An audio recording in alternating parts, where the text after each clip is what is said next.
married. I have my daughter is 13, my son is 10. Been married, I think it's 17 years now. I feel like that the years between the 15 and 20 you get lost. So I think it's 17 years married. I am a personal trainer, nutrition coach online. I also work a full-time corporate job. And I have recently become a reformer Pilates instructor. So I have goats and chickens and cats and dogs and all the things. So busy life, very grateful for the life that I live. But yeah, I just stay going all the time. How on Awesome. earth do you do all that? So here I am coaching people to like, stress management, slow down. So I know how it sounds. But I used to wear it as a badge of honor. I could do it all, right? I didn't need help. Every task you brought to me, just add it to the plate. We could go, go, go. Long story behind it, but I had no stress management skills and I ran my body into the ground. Um, and it was my body finally just being like, stop, like I can't do this anymore. That led me into, and I had been coaching, I had been in the lifestyle for years, very black and white during that time of you just count your macros and you do your workouts. And did not realize at that time, how important the mindset and stress management and sleep and all of those, the quality of your food, not just the quantity, how much all those things mattered until I didn't have a choice anymore. So I'm still a work in progress. I'm definitely not perfect. I have the awareness around it now of when my body starts to tell me like, hey, this is too much. Mhm. I do work from home, which allows me to have, a lot of flexibility and balance. But if you took me 5 years ago versus now, I actually do less than I used to. And I have my priorities straight in, sleep comes first. I listen to my body. I don't work out 7 days a week anymore. I work smarter, not harder. I listen to my hunger and fullness cues, just a lot of things that I didn't do before where I'm able to handle what's on my plate. But there's still times that I just have to, have a come to Jesus meeting with myself and be like, okay, the signs, what your body and mind are trying to tell you, what are we going to do to accommodate that versus pushing and pushing and pushing until I fall apart. Mhm. And so you said you're a reformer Pilates instructor now. What started Yes. your fitness journey to begin with?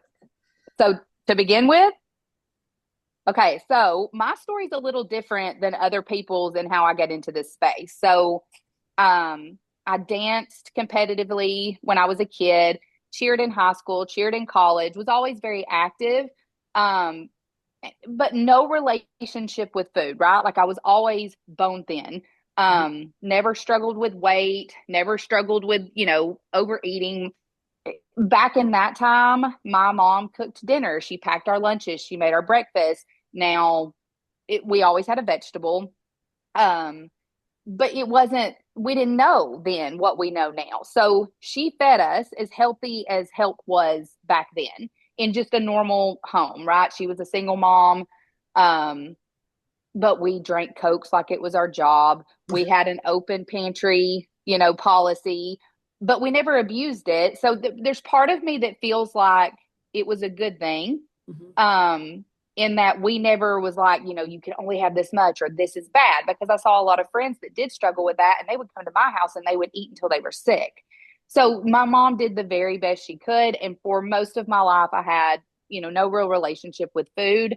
I never, I mean, obviously, like I said, I drank Cokes like it was my job. I did not drink water. Um, I ate fast food, normal, not abusively. I had no idea what a nutrition label was, what a calorie was, why, anything about protein, carbs, fat. Did I know that sitting down and eating an entire Little Caesars pizza was not my best health choice? Yeah, but I had no ramifications from it as far other than being, bloated. So it didn't really matter to me. What I didn't know then, I've had sleep issues since I was a child. I have had gut issues. So I would see a GI doctor and I was put into the bucket of IBSD my entire life. Nobody ever taught us anything. My mom was a nurse. My stepmom was a nurse. I actually originally I went to college for nursing. I didn't end up doing floor nursing just because I figured out that is not what I wanted to be when I grew up. But we were always very much, you were sick, you went to the doctor, you took the medicine. Mhm. I was diagnosed with depression and bipolar at a very young age.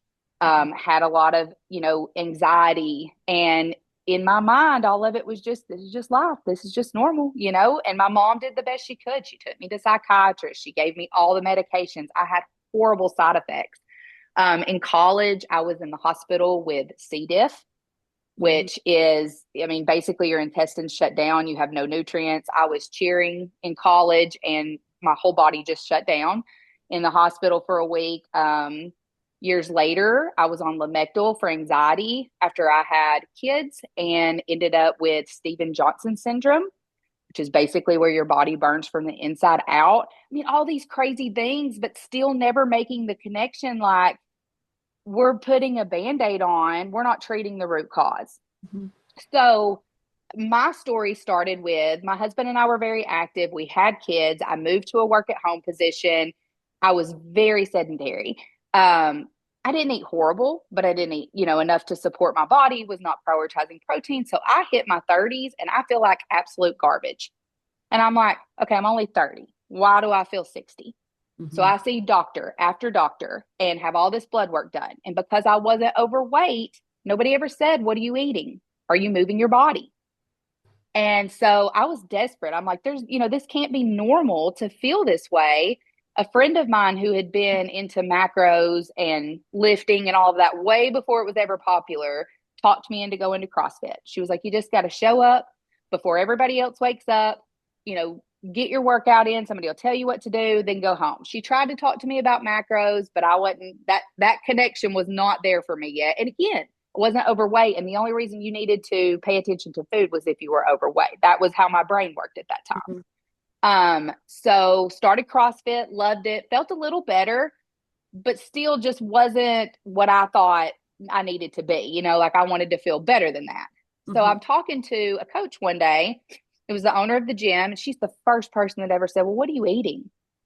I'm like, well, I don't know. I ate a Cliff Bar on the way here because, Cliff Bars were totally healthy. Like that was a protein bar in my mind, 300 calories and 3 grams of protein.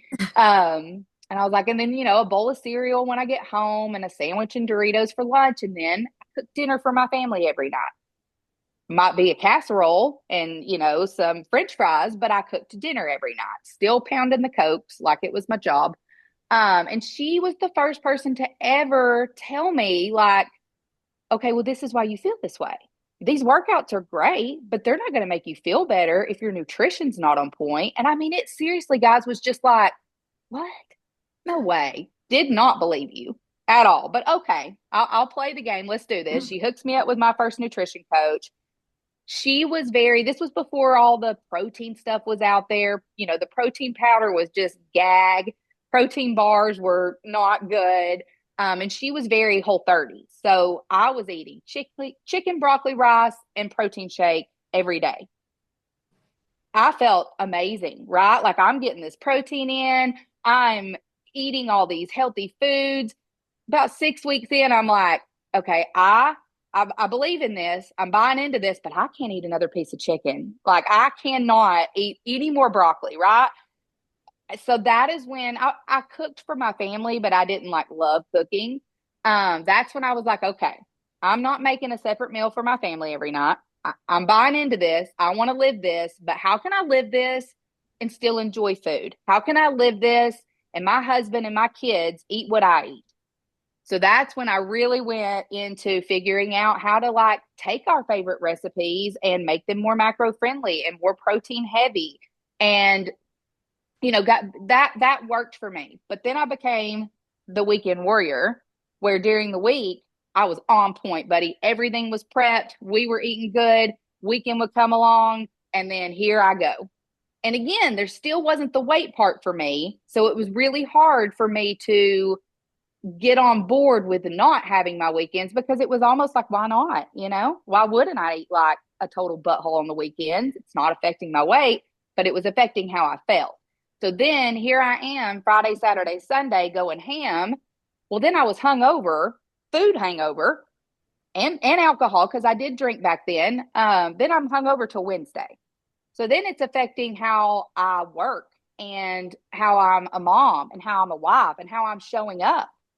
So I had to really reel things in and kind of just get sick of my own crap to be like, okay, what is balance? What is moderation? What is, indulgences versus I'm fueling my body to perform and feel its very best, but it's okay to go out and have ice cream and pizza with my kids.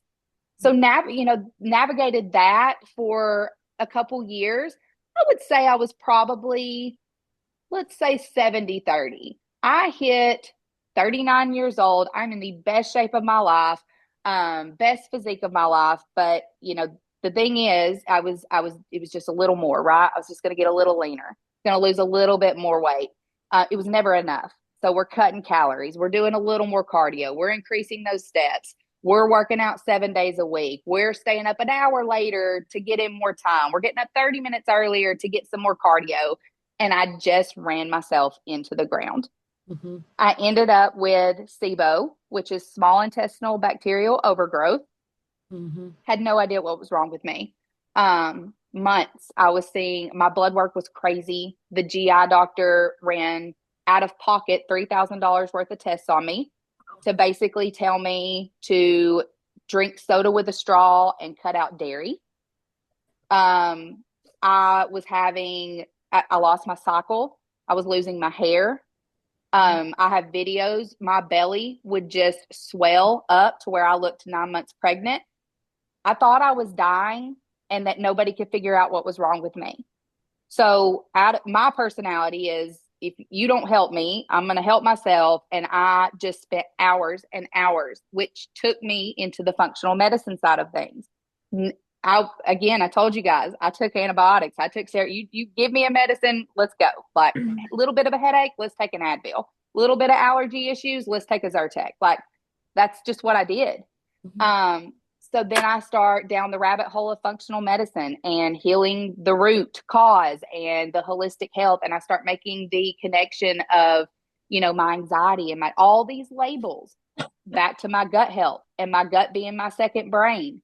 And, then I figured out that I had SIBO. I saw a functional medicine doctor. They did the breath test. They confirmed it. They put me on a cycle of supplements. I did end up having to take Xifaxan, which is a insane, expensive, crazy, strong antibiotic. Mm-hmm. But it was so far gone at that point. And it was the darkest time of my life. I wasn't, I was just going through the motions. Like it was like I was living outside of my body. Mm-hmm. So I start, the desperation of, I will do anything. Like all the journaling, the meditation, the yoga. I just thought that stuff was that's woo woo stuff. Like why do people do that? But I was desperate. So I'm like, okay, here we go. I'm going to journal every day. I'll do a meditation. I'll do sleep hypnosis. I was into everything. I saw a naturopath because I knew that my body needed a lot of support to heal from the SIBO. I did get my cycle back. My hair came back. Things were healing. I was feeling better, but it was still just kind of this like, I just didn't feel like me. That's what I told my husband that just like several times a week. I'm like, I just get up and it's like, I just like, let's just get through the day and then we can go to bed. Like I wasn't present. I didn't have joy. Like it was just, I'm like, is this what adult life is like? Like here I was feeling like crap in my 30s. Now I feel a little better, but I don't feel like myself. And turns out, again, here goes the rabbit hole. And I'm like, okay, I'm not old enough to be in menopause, right? Like I'm 40. I didn't think you were in menopause till you were 50. But I start reading about perimenopause and how we're seeing women go into it earlier and earlier. And, you have symptoms for 10 years. And so I start going down the checklist. I'm like, brain fog. Yeah. Dryness. Yeah. And like, this list of like 25 things. And I'm like, I'm checking every box. Mhm. Lost my cycle again, started losing my hair again. Um, so I'm seeing this naturopath. She gives me this diet. Um, I'm feeling better. And she's like, look, you can't supplement what's not there. This is a naturopathic doctor. She was like, you need to go see a functional medicine doctor that specializes in hormones. Have your blood work ran. She was like, we can't give you enough supplements if you have no testosterone, if your thyroid's tanked, right? Like you can't eat enough good foods and take enough vitamins to supplement what's not there. So I go to a group here in my area, and it was funny because my gynecologist of since I was 16 years old, her nurse practitioner, actually, when she went through her own journey with perimenopause, she had branched off and went into functional medicine because she really wanted to be able to help women. And she figured out, I can't give them the support here that I can in functional. So it was amazing because I already had that relationship with her. So I see them, they run my blood work through like testosterone shot, thyroid shot, you need progesterone. And so I started that June of last year, and that was the missing piece. And it was just finally, I just woke up one day and I bawled because I'm like, oh my God, I feel like me again. And I incorporated yoga. So during the dark time, I had like a mental breakdown, and my husband's like, he's never seen me weak or like need anything. And he's like, okay, like, what do I do? Like, this is, scary. Like, what do you need? And I was like, this was out of nowhere. I was like, I just want to go to yoga. I want to go to sunrise yoga one morning a week. You take the kids to school, and then I can meet a friend, go for a walk, like just have a morning, right? So I just randomly show up at this yoga studio here in town. I do it. I cry.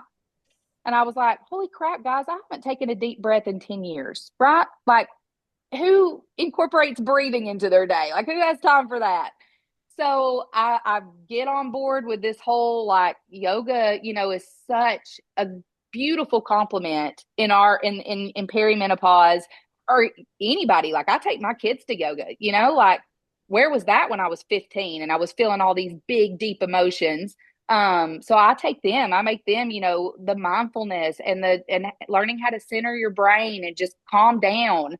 And the yoga studio does Pilates. And because I had like an unlimited month, I went to Pilates, fell in love with it. I was having just the random like hip flexor pain, shoulder pains, just the aches and pains of working a desk job, lifting, not stretching like I should. And so that kind of became the trifecta for me. Lifting will always be my non-negotiable. That's my longevity. That's my health. It's my brushing my teeth. Like I'm going to do it no matter what. But I sprinkle in some yoga classes. I sprinkle in some Pilates classes. It's a beautiful compliment. I love the community. I don't think people give enough credit to how important that connection and that community is. I had really isolated myself working from home, being so busy. I didn't know how much I needed that, for my mental and my physical health. And so that is what has led me here today. I am in the best mental and physical state I've been in 42 years. But I never like think I'm at the top of the hill, right? It's not like I've ever finished the climb. I know that in 10 years, I'll be like, and then I've added this, and then I've added this, and then I changed this up because we're constantly having to pivot and adjust to what phase of life that we're in. So I never say never. I'm open to anything. Like, I no longer judge or say I die on this hill because I know that, I could need something different in a year. I could need something different in 6 months.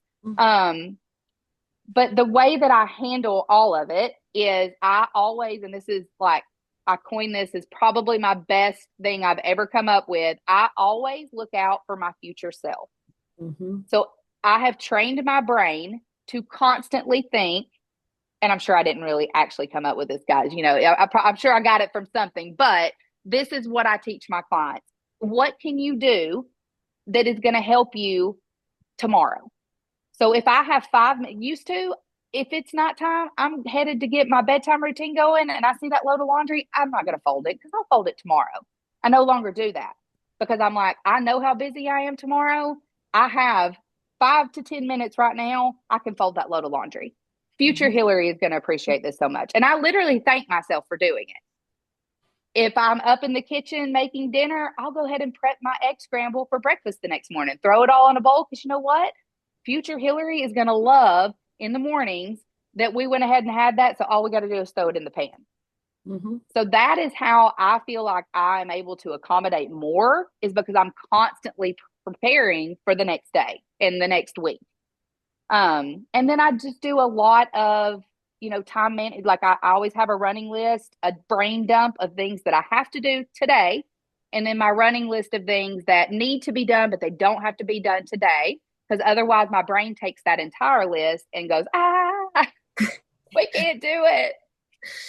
Hilary, thank you so much for sharing your journey with us. That was immense. And it's so unexplainable, the feelings you have when you're going through something and you can't identify it. You don't have enough information yet. So I can't even know how, frustrating that is. And I have sympathy for your journey. And I'm so glad you finally feel, yourself. And, we never say never, but it's just so good to make that progress. And your journey highlighted like so many things. But one of the things is that you always prevailed. You didn't give up, but also there's so many more things to a fitness journey than just fixing your diet or Yes. losing 10 pounds. Or in your case, I appreciate your journey too, because you never had a weight loss issue, which is what a lot of people we talk to with a lot of people. So it's great. Not well, it's good to hear a different story coming from a different perspective. And instead of trying to get yourself smaller, you're just you're But trying to. I did skip over that part. I just want to interject and say,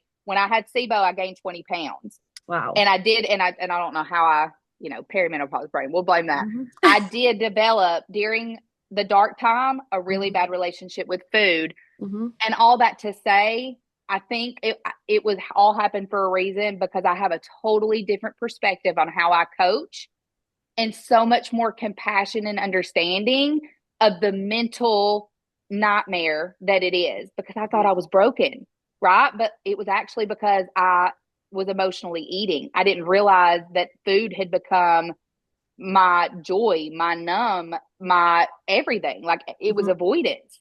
And it just slowly happened. And because I'd never had that bad relationship before, I was just eating. But Mhm. I was eating my feelings and I had no idea what that was. Mhm. So I did gain 20 pounds when I had SIBO, and then almost did everything that we tell clients not to do to lose it, because I'm a coach. I'm just going to do it this one time. Mhm. So I've been through the other side of it, and I can say that as awful as it was, and would I do it again? Probably not, because it sucked. Mhm. But I'm so much better of a coach because of it, because now it's not black and white for me. I'm not looking at my clients like, why can't you just meet your macros? Like, why can't you just eat these vegetables and not go into that pantry at night? Why are you sitting down and eating 24 Oreos? Because I Mhm. know, because I did it. Mhm. Yes. So, it has definitely changed the dynamics of how I coach. That's awesome because it provides, just the more perspective, and it goes such a long way. And it feels like from what you've shared with us that your family and your husband is pretty supportive of is extremely supportive of your journey. How did your kids respond to you changing the food to be a little bit dinners to be a little bit more healthier? So I Now listen, my husband, I love him, but he is just old school, black and white. He does not, he's my worst client. Actually, he's not even a client, right? Like he's off the roster, not invited back, Mhm. banned. Um, but he, what he eats at home is what I eat. Mhm. And I've always made them healthy things. Now, have we tightened up along the way? Yes, but we've always prioritized veggies. We've always prioritized fruit. We've always made protein, a focus. Mhm. But I've never mentioned weight to them. So we have Mhm. always talked about carbs give you energy, fat protects your vital organs and your hormones, protein makes you strong and gives you muscle. So that's how we speak about it. In the scale, we always, using the food scale, they weigh their food, not like two extremes, but they do it because they're like, Mom, I got to make sure I have enough chicken to have enough protein tonight. So they look at it as abundance, Mhm. as adding to, not taking away. And they're totally into it. So like they went and saw my naturopath last week, And she gave them the plan for the, to optimize their, you're going to feel 10 times better if you do this. So they had me take them to the grocery store. They picked out their fruit and veggies. They got their little vitamin packs out. You just have to make it fun. My son is a picky eater. Like, I didn't win the lottery of easy eaters. We have to, we have rules.